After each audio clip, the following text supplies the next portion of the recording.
This story happened a really long time ago, and by a long time, I mean a really long time. I'm in my 70s now, and must have been just around 15 years old when this happened. I will never forget it though. I grew up in a small town that was visited by a circus once a year. It would be a 3-day event on Friday. The circus would have a big parade that went right through the middle of town. Then they would have a performance that night. The following 2 days, there would be a sort of carnival on the circus grounds during the day, followed by various shows during night. I was personally very fond of the trapeze artist myself. My family lived in town, and our road was on the parade route. So when it was time for the parade to come through, we would all rush out and sit in the front yard to watch it pass by. It was a bright and sunny day this year, and the Grand Marshal heralded one of the best parades I'd ever seen. During the parade, one thing, even at my young age though, caught me off guard. Most of the circus acts marched together in the parade. The trapeze artists were all together, the animals were all together, the clowns were all together. All of the other groups were much the same way. I noticed though that towards the end of the parade there seemed to be one straggler, a lone clown who seemed completely out of place. He was very entertaining though, and I didn't have a fear of clowns like some other people do. No one seemed to notice or care that he was nowhere near the others. He would go up to spectators on the side of the street and spray some flour on his costume. To others, he would make all sorts of weird clown gestures with his hands. I'm not really sure what to call it other than clown gestures, really. When the clown got up to my yard, though, he stopped and looked at me for a long, uncomfortable moment. He smiled. It was creepy for some reason to see him smiling within his painted-on smile. He walked up to me and patted me on the head before taking his hand off. He then took his finger and ran it down the side of my face. Then he rushed off. It was quite weird, but I didn't really think about it too much. He was a clown, and sometimes clowns act weird. Later in the evening, my family and I went to the night show as well. I watched the clown portion of the show and was relieved in a way that the weird clown was in there for a few moments. I'd had an inkling of an idea that maybe he wasn't actually part of the circus and had somehow interjected himself into the parade. I'm not sure why I thought that, but I had been a little worried up until I saw he was a part of the actual crew. The show was really great, honestly, and my family left and went home. When we were home and I was laying there in bed, something woke me up in the middle of the night. I really wasn't sure what it was at first. After I'd been awake for a few moments though, I heard something sort of like a rock hitting my window. You know exactly the sound I'm talking about. I crawled out of bed and got up. I gazed out the window, only to see that no one or no thing was there. I thought it must have been my imagination until I heard it once more. I went back quickly and looked out the window, fully expecting to see someone outside, but once again no one was there. At this point though, I was now fully awake. I was pretty thirsty as well, so I decided I was going to go downstairs and get myself a glass of water. I walked down and went into the kitchen and grabbed a drink. After taking my first gulp, I turned and walked back into the living room. I dropped my glass and screamed when I saw that clown looking in through the living room window, waving at me in the darkness. He blew me a kiss and stared for a moment before running off. My screaming, of course, woke my parents up, who rushed downstairs. I explained to them what I saw. They didn't really do anything about it though. I mean, sure, the clown was on our property, but they couldn't prove it. And even if we could, all he did was wave and blow a kiss at me. This was a much different time than nowadays. Clowns really didn't have the stigma they have nowadays either.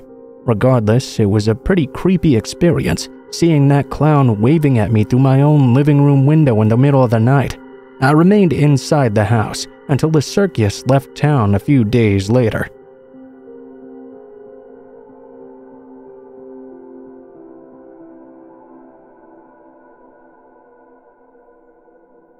Have you ever heard of Camden Park? It's a really small amusement park in West Virginia. I grew up in that area, and at the time, Camden Park seemed like a really big deal to me. Since then, I've moved to Los Angeles, and when I moved there, I started going to Magic Mountain. Ever since then, Camden Park just seemed like a really small playground in comparison. Still though, my very first part-time job was at Camden Park. I was simply working in a food booth, but it was a pretty big thrill for me really. I got to hang out in the park for free when I wasn't working. Now, you might think that I wouldn't want to do that since I was already working there all day, but honestly, I really enjoyed it. One evening though, this happened. Sometimes, if the park had a particularly low attendance, they would allow the night operator of the Big Dipper roller coaster to continue to have the train cycle through the ride over and over without changing passengers. I was in the park this evening, and I was the beneficiary of several such cycles. The ride operator, Chet, was much older and a stereotypical carny type. He was one of those guys who always had some tobacco on his lip, even if he was drinking soda or something. He always smelled like he'd been drinking too, but definitely not soda. He was a nice enough guy though. He always made me feel a bit uneasy. He was one of those people who would trap you in a conversation, and if you were too nice, he wouldn't let you go. This happened to me quite often. My friends all made jokes that Chet must have the hots for me. I didn't really like those jokes much though. On this night though, when he finally stopped the train, he made it a point to come over and help me out of this. When he did this, his hand quote-unquote slipped and rubbed against the front of my blouse. He apologized for it, but the smile on his face told me it was no accident, and the apology was not sincere. Work became a bit uncomfortable for the first time. Every time after that, Chet would be working nearly every day and would start coming over several times a day to talk to me. I'd stopped going to ride on the Big Dipper when he was there, simply because I didn't want to have to see him. He would ask me why I didn't come visit him, and I had to tell him I'd just been really busy. Even though I told him this, it never stopped him from coming to see me over and over every single day. On the days when he would get off around the same time I did, he would wait outside the park to walk me to my car. It started to get even weirder though. He would be waiting for me on days when he didn't even work. One night, when I was closing and going out to my car, was one such night. Chet found me outside the park and started coming after me to my car. He was talking kindly and actually asked me out on a date. I explained to him that I was only 16 years old, and obviously he was much older. "Well, I won't tell anyone if you don't." I quickly declined and hopped into my car and left. And that was all I needed to hear to know that this was a bit worse than just a harmless crush. He insinuated he wanted to have sex with me as an underage girl, and that was really wrong. I only had a few more weeks before school started, so I talked to my parents. We agreed that I should just go ahead and quit that job. For a while afterwards, I actually didn't hear anything from Chet. To my surprise though, he actually showed up to my school's homecoming game that year and tried to sit down next to me. Luckily, I was with friends and they were able to make him go away. He did also follow us out to the parking lot after. That was not the last time I saw him either. He began to hang out just off school grounds, and I'd see him many a time after school waiting for me.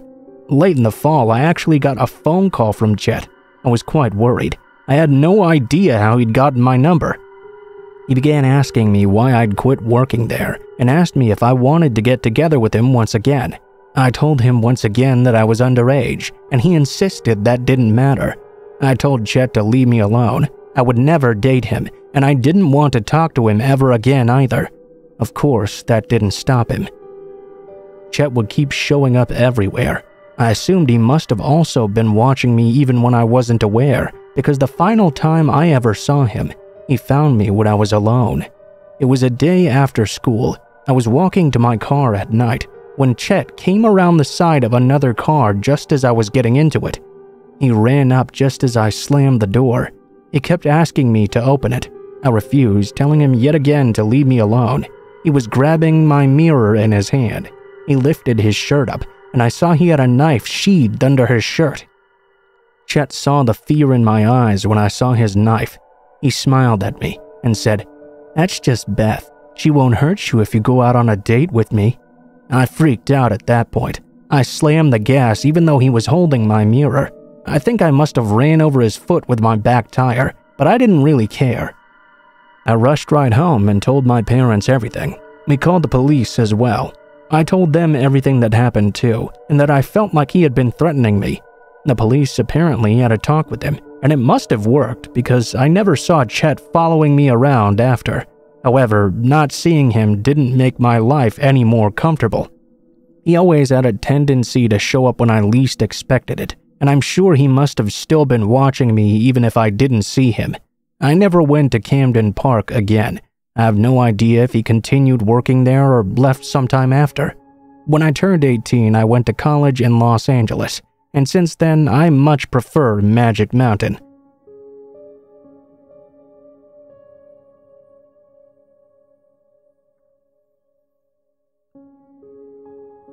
I grew up in a rural community. Although I won't mention exactly where it was, we really didn't have much in the way of entertainment. It was a big deal when the county fair took place each year because of this. It was fun enough when I was a kid, but it was much more fun when I was a teenager, and I got to go there on my own. I wasn't particularly popular in school, and I was a bit of a loner as well. That's okay though, I liked that. I was one of those guys who dressed all in black, had black hair, and didn't go out much. We didn't have designations such as goth back then really, and I guess it wouldn't have applied to me much anyway. I was sort of my own thing. It was fun for me to just have some money in my pocket and be able to spend the evening and enjoy the lights and noises and people of the carnival. On this night, I had just finished filling myself with all sorts of terrible treats. Corn dogs, cotton candy, gallons of soda. I was eating an elephant ear as I walked past the rides.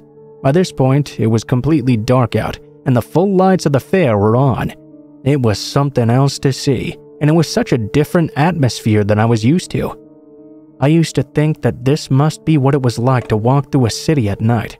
I've since learned it's very different, of course.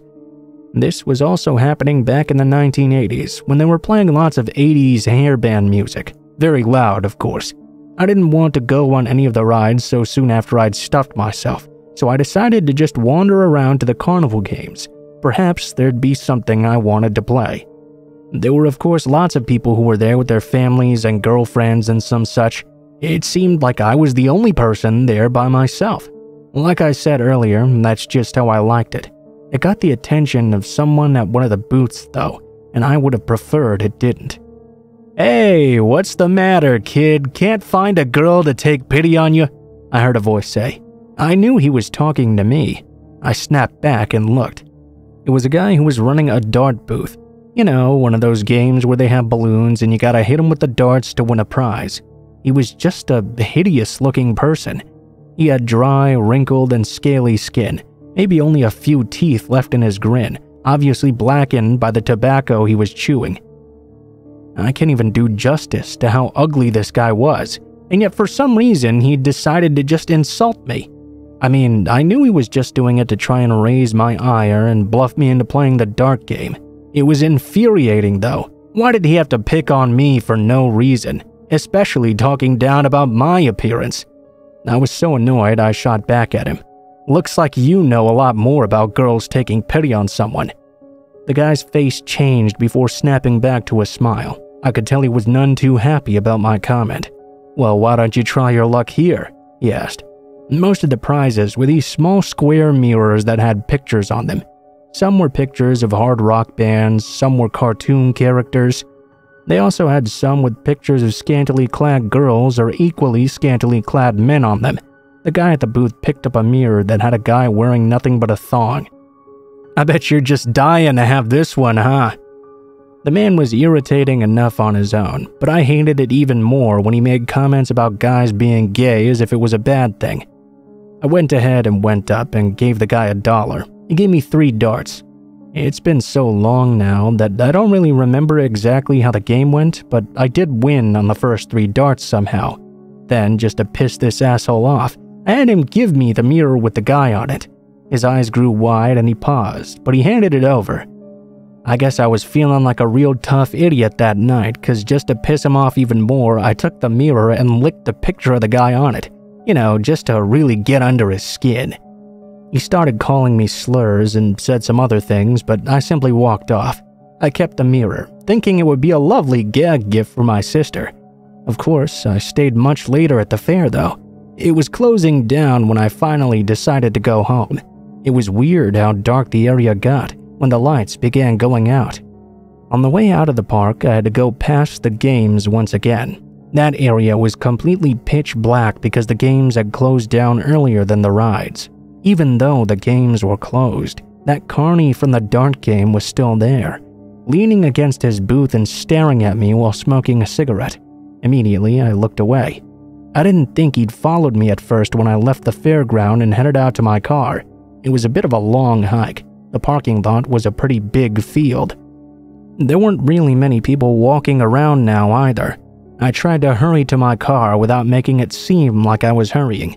I kept on feeling like I was being watched or followed, even though logically to myself I didn't have any reason to be feeling that way. I doubted some carny would be stupid enough to actually try to follow me and do something. If you've ever had that feeling though, you'll know that sooner or later you have to give in and look behind you. When I did, sure as hell I saw that nasty carny following me. Oh shit. This was all I needed. I'd seen way too many scary movies where a person is being followed and they pretend like they haven't noticed and walk slowly. I didn't care. I took off sprinting towards my car. I didn't look behind me again, but when I got to my car and turned to face the door so I could put my keys in, I saw the man had been running after me the entire time.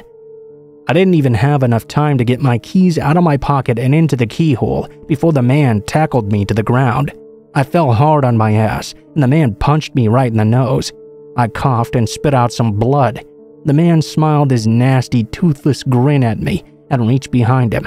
He pulled a knife out of the back of his belt. He took the knife and placed it up against my face, then traced it down to the crotch of my jeans and held it there, the point against my zipper. I tried like hell to push him off me, but I just couldn't. He had way too much leverage on me. Only girls should like dick, so I guess I'm just gonna have to cut yours off, he said. I spit some blood out in his face and told him I wasn't really gay. I was just trying to piss him off, but he didn't seem to care now. The knife ripped through my jeans and my boxers, and even caught a bit of my flesh. I screamed in pain. Finally, though, something good happened. Someone tackled that bitch right off of me. I didn't know who it was at the time. Some big jock guy wearing a leather jacket, but he took that carnival freak down easily. It was quite fortunate for me.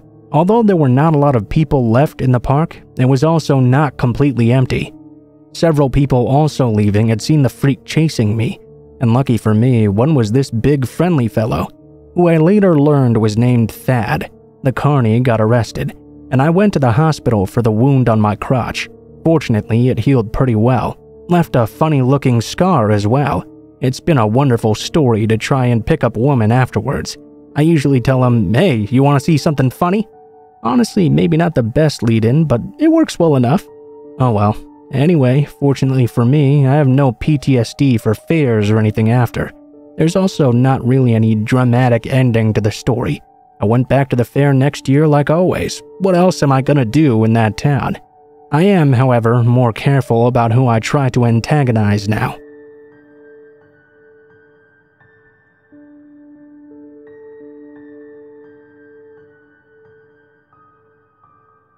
So I'm a huge fan of hiking, or simply taking walks in the woods as well. The only time I go alone is when I'm in the woods I live near. This day I was not. I was with my friend Lars in a walk about 3 hours from my home. We were planning on traveling around and staying at motels in the meantime. That day, we decided to take a walk in a popular area for people who like to walk in the woods like me. Catch was that these woods were freaking huge. Not really bad for us though. We were thrilled actually. There wasn't very much to do there, although it was very pretty. We escaped the crowd, but every now and then we would still see someone walking by. We walked for a while until we got to this spot not too different from the rest, except for one thing.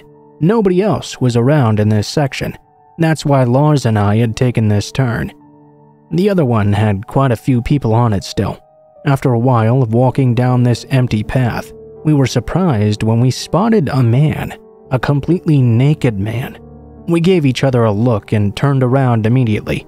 The man was slightly off the path, seemingly bent over and looking at something. As Lars and I were walking back, talking about that strange man, I heard a voice call out from behind me. I turned to see the man. He was calling out to us about some bug he had just picked up. I got a real good look at him. He was a bit tall, though nothing crazy, bald with a few brown hairs growing out, completely naked though. I flashed the man a smile and started walking faster. We got out of the place as fast as we could. Once we got to the car, we actually kind of laughed at ourselves. Yeah, it was kind of weird, but actually it was weirdly funny thinking on it after. The car ride was nothing really to talk about, so skip back to the motel. As we're checking in, we see the man walk in. He was a bit hard to recognize, considering the fact that he now had clothes on, just a bit torn up. He waited behind us in line. Good thing we were almost done checking in, because as soon as we did, we went right to our room and locked it with no other thoughts. Now this was definitely creepy. Was he following us, or was it just a coincidence and he happened to be staying at the same motel? We both decided we weren't going to stay for more than one night. Heck, I didn't even want to stay one night if it weren't for Lars telling me it would be fine. That night, Lars wanted to go out for a cigarette. I don't smoke myself, but no way was I going to stay in the room alone. I followed him outside and we chatted for a bit. After a few minutes though, I see that guy walk out of one of the doors. Lars put out his cigarette immediately and began to walk inside. Before we managed to get in, we saw the guy pull out a knife from his jacket. It was dark, so I couldn't really see. I did see he'd started carving through his sleeve though and right into his arm. I saw blood trickling to the ground. I rushed into the lobby. Lars got the same idea and followed. We alerted the staff, but by the time they got someone to come out and check, the man had completely disappeared.